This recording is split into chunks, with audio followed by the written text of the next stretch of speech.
हैं दारू पीना पाप है, चिकन खाना पाप है क्योंकि उसमें जान है। दारू में ऐसी कौन सी चीज मिली होती है कि उसको पीने से पाप हो जाता? अगर आप पी के कुछ गलत कर रहे हैं तो फिर गलत है लॉजिकली, तो फिर पाप क्यों? और अगर दारू में नशा चुकी होता है, अगर वो पाप है तो फिर तो पुड़िया खाना, सिगरेट पीना, सारी चीजें पाप में आ जाएंगी। पाप अलग विषय है, अभी मैं समझा देता हूँ आपको। जब हमारा देश गुलाम था जी, तो एक अंग्रेज ने एक पंडित जी की कनपटी पे बंदूक रखी और अंग्रेज ने कहा, ये पंडित जी यहाँ आओ, तुम बड़े पुजारी हो? हाँ पुजारी हैं। हिंदू हो? हाँ। आज मैं तुम्हें गोली मारूंगा। पंडित जी बोले क्यों मारोगे? बोले आज 4 चीज़ें तुम्हारे सामने हैं।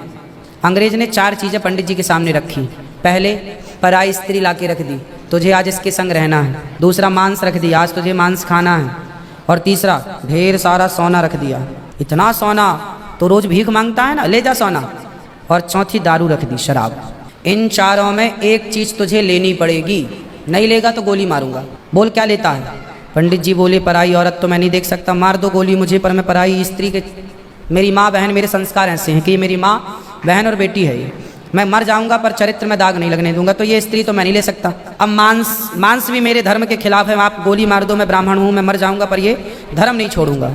और रहा ये सोना भी नहीं लूंगा, क्योंकि मैं भीख इसलिए बेईमानी करता तो भीख क्यों मांगता? मैं ईमानदारी से भीख मांग के खा सकता हूँ, बेईमानी का करोड़ों नहीं ले सकता, इसलिए सोना भी नहीं लूंगा। हाँ, पंडित जी को लगा ये तो पानी है, दारू शराब। उनको दारू पानी लगा, ये तो पानी है।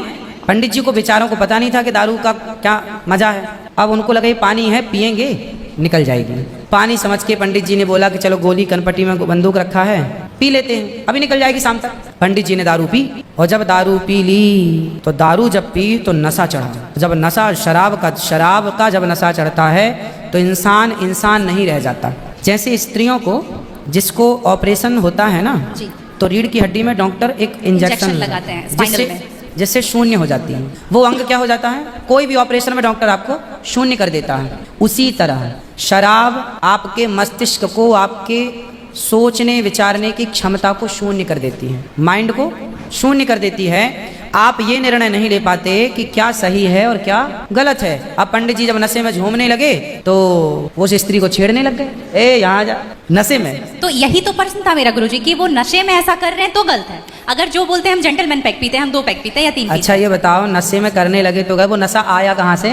शराब जहाँ से आया वही तो गलत है। नहीं तो गुरुजी, सारे फसाद की जड़ तो वही है। गुरुजी जब ज्यादा पी ले रहे हैं तो ऐसा हो रहा है, जो कम पी रहे हैं और ये कह रहे हैं कि कम पीने से ऐसा नहीं होता, आप ज्यादा। हमारे यहाँ 5 महापाप गिनाए हैं शास्त्रों ने जी, 5 महापाप, उनमें से एक शराब है। शराब है, हाँ। शराब को महापाप इसलिए कहा गया है, ये बुद्धि भ्रष्ट, शराब पीने वाली की बुद्धि सात्विक नहीं हो सकती। आप शराब पीजिए, आप शराब पीने वाला व्यक्ति आध्यात्मिक नहीं हो सकता। जो ईश्वर से कनेक्टिविटी है, जो हम आध्यात्म जगत की बात करते हैं, देखो आप शराब पीने के शराब लोग क्यों पीते हैं? शराब कौन पीता है? समाज में 2 किस्म के लोग होते हैं। एक वो होते हैं, जैसे मैं सात्विक हूँ, आप सात्विक हैं, आप चाहते हैं कि मैं भजन करूं भगवान का, ज़्यादा हाय नहीं, शांत खुश भगवान के चिंतन में। एक तो इस प्रकार का आदमी है भगवत चिंतन में, वो ज़्यादा खाता भी नहीं। एक आदमी कैसा है जो विषय भोगी है। शराब शरीर को गर्म करती है, शराब शरीर को गर्मी पहुंचाती है। और जो व्यक्ति भोगी होता है, जिसे भोगों को भोगना है, वो लोग शराब का उपयोग करते हैं अपने भोगों की क्षमता को बढ़ाने के लिए। अब जिसे भोगना है वो तो अपनी क्षमता भोगों की बढ़ाए और शराब पिए। ये इस्लाम में शराब की ममानियत क्यों है? शराब इस्लाम में हराम क्यों है? कुरान मजीद में साफ लिखा है, सूरह मायदा में सूरह नंबर 5 आयत नंबर 90 में, या अय्युहल्लज़ीना आमनू इन्नमल खम्रु वल मैसरू वल अंज़ाबु वल अज़लामु रिज्सुम मिन अमली शैतान फज्तनिबू लअल्लकुम तुफ़्लिहून।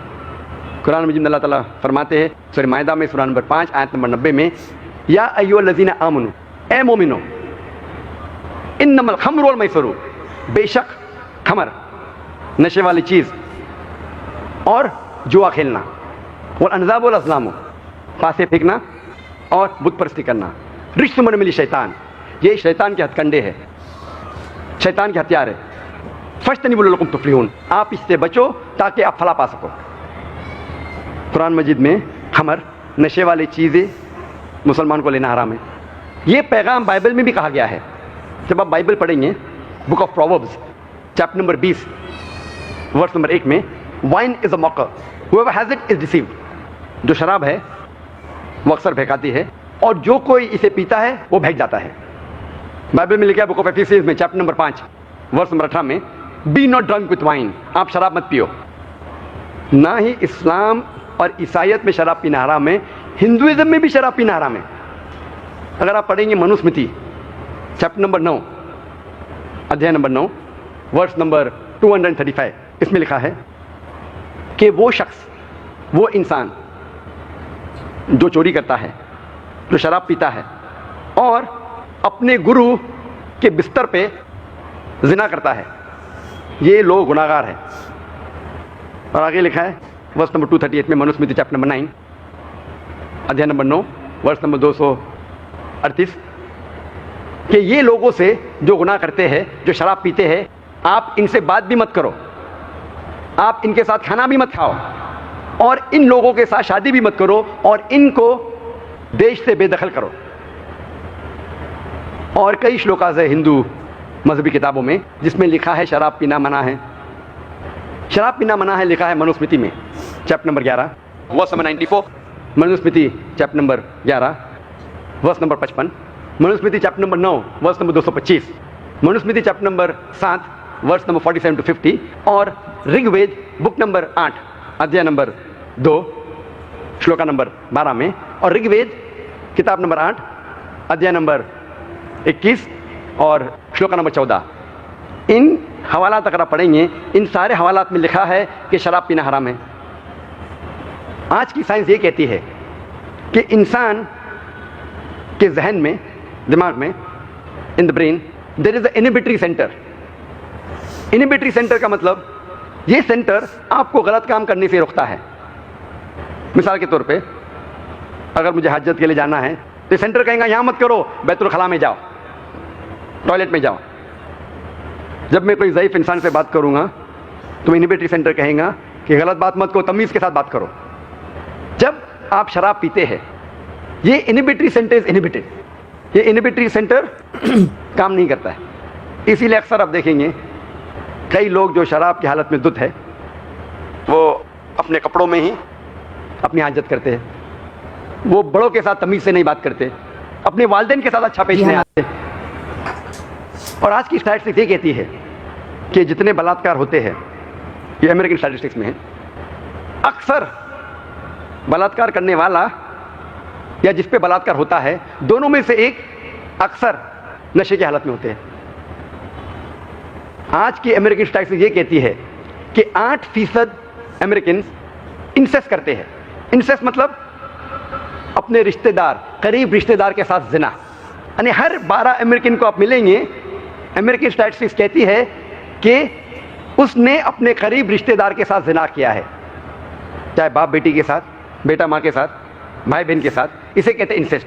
और ये स्टैटिस्टिक्स कहती है कि अक्सर ये नशे की हालत में होते हैं। कई लोग कहते हैं कि शराब पीने से मुझे नशा नहीं आता है, I am a social drinker, मैं अपने आप पे काबू रख सकता हूँ। नशे में